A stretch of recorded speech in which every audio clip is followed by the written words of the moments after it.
आमदार निलेश लंके यांनी आता तुळजाभवानी इथे तुळजाभवानीचं दर्शन घेतलेलं आहे। त्यांच्या हे सगळे समर्थक जे आहे नगर जिल्ह्यातून त्यांच्या पारनेर तालुक्यातून आलेले आहे आणि सकाळपासूनच त्यांचं जागोजागी स्वागत होत आहे। अखेर त्यांनी आता तुळजापुरात येऊन आता भवानी मातेचं दर्शन घेतलेलं आहे। काय नेमकं आता मागितलेलं आहे देवीकडे? मी आई तुळजाभवानीला प्रार्थना केली आणि ह्या आईला मागणी केली, माझ्या शेतकऱ्याला आनंदी ठेव, माझ्या गोरगरीब जनतेच्या मुखात मला हसू दिसलं पाहिजे, ही याद्वारे प्रार्थना केलेली आहे। आज मी सगळ्या आमच्या सहकाऱ्यांना घेऊन येऊन मी प्रार्थना केली देवी मातेला। जर शेतकरी आनंदी झाला, आपला भारत देश हा कृषीप्रधान म्हणून या भारत देशाकडे पाहतो, तर शेतकरी ज्या दिवशी आनंदाने शेतकरी नांदन, शेतकरी ज्यावेळेस प्रत्येक शेतकरी आनंदी दिसेल, त्यावेळेस भारत देश खऱ्या अर्थाने प्रगतीपथावर गेल्यासारखं आज आपल्याला पाहायला मिळेल।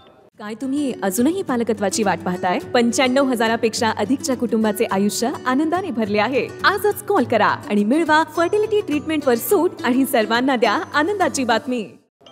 पण कुठेतरी आता अनेक ठिकाणी तुमचं स्वागत झालं, तुतारी वाजून स्वागत झालेलं आहे, तर कुठेतरी भावी खासदारचे फ्लेक्स जे आहे ते लावण्यात आलेले आहे। काल देखील जयंत पाटलांनी तुमच्या हातात तुतारीचं चिन्ह दिलेलं आहे।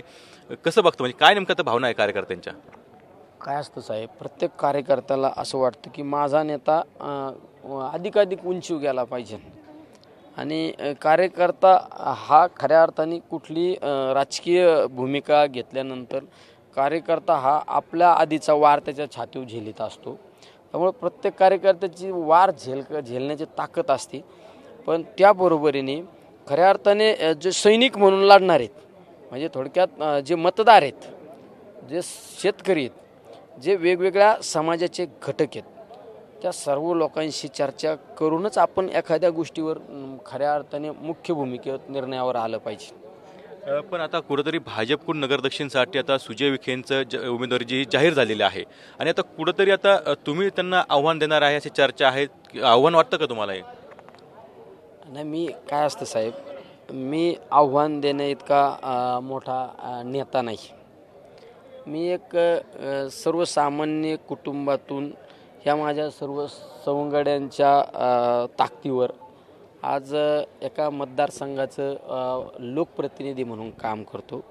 त्यामुळं एखाद्या बद्दल आपण असं आव्हानात्मक बोलणं मला ते शोभनीय वाटत नाही, त्यामुळे मी त्या गोष्टीवर भाष्य करणार नाही। पण लोकांच्या भावना आहेत की तुम्ही आता खासदारकीला लढावं, काय लोकांच्या भावना साहेब? काय झालं, आज दिवसभरापासून कालपासून लोकांचा गर्दीचा गराडा मला पाहायला मिळतो, पण मला अशी प्रत्येकाशी पर्सनली काही जाणकार लोकांशी चर्चा करण्याचा मला अजून वेळ भेटला नाही।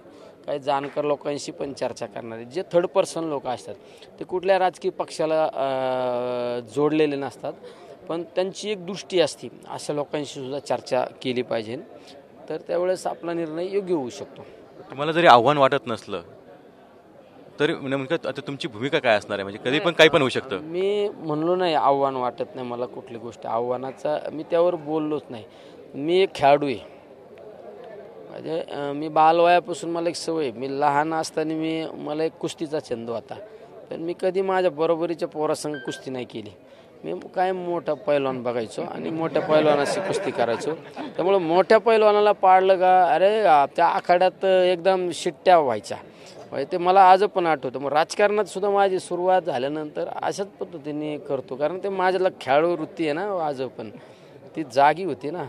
लोकसभेच्या आखाड्यामध्ये तुम्ही मोठ्या पैलवानाला चितपट करणार नाही? लोकसभा ही देशाचं भवितव्य घडवणारी निवडणूक, या गोष्टीकडे मी आखाडा म्हणून नाही पाहू शकत, कारण ती लोकसभेची निवडणूक ही देशातली सगळ्यात महत्त्वाची निवडणूक असते। त्या निवडणुकीमुळे देशाचं भवितव्य घडणार आहे, तर त्या निवडणुकीच्या बाबत अद्यापपर्यंत मी आता फक्त जनतेचा काय सूर आहे हे सुराची तपासणी चाचपणी मी त्या ठिकाणी करत आहे। पाहू आता काय होते। आज तुम्ही सकाळपासून फिरताय, तुमचं जागोजागी स्वागत होत आहे, अनेकांची इच्छा आहे की तुम्ही खासदार व्हावं, नेमका सूर आता काय नेमका? आता प्रत्येकाची इच्छा दिसते, पण अजून समाजामध्ये अनेक असे लोक आहेत ना, त्यांच्याशी काही लोकांच्या शेतकऱ्याच्या बांधाव गेलं पाहिजे ना। बांधा विचारलं पाहिजे, बाबा अशी अशी निवडणूक आहे देशाची, आपल्या देशाची भवितव्य घडवणारी निवडणूक आहे, काय करायला पाहिजे बाबा, त्या बाबाला विचारलं पाहिजे. एखाद्या शेतमजुराला विचारलं पाहिजे, औद्योगिक क्षेत्रामध्ये काम करणाऱ्या एखाद्या कष्टकऱ्याला विचारलं पाहिजे.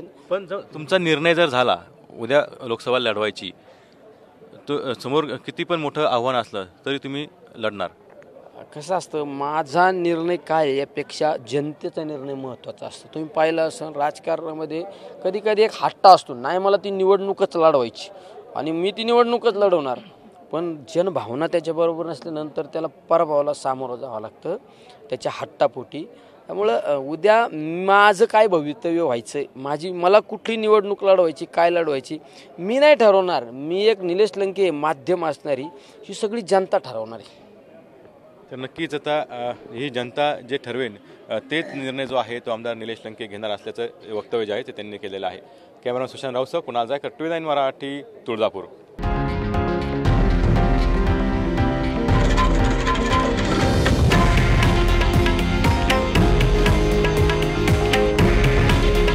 हे आहे देशातील नंबर 1 न्यूज नेटवर्क आणि आपण पाहत आहात TV9 मराठी. काळजी तुमची, हित महाराष्ट्राचं.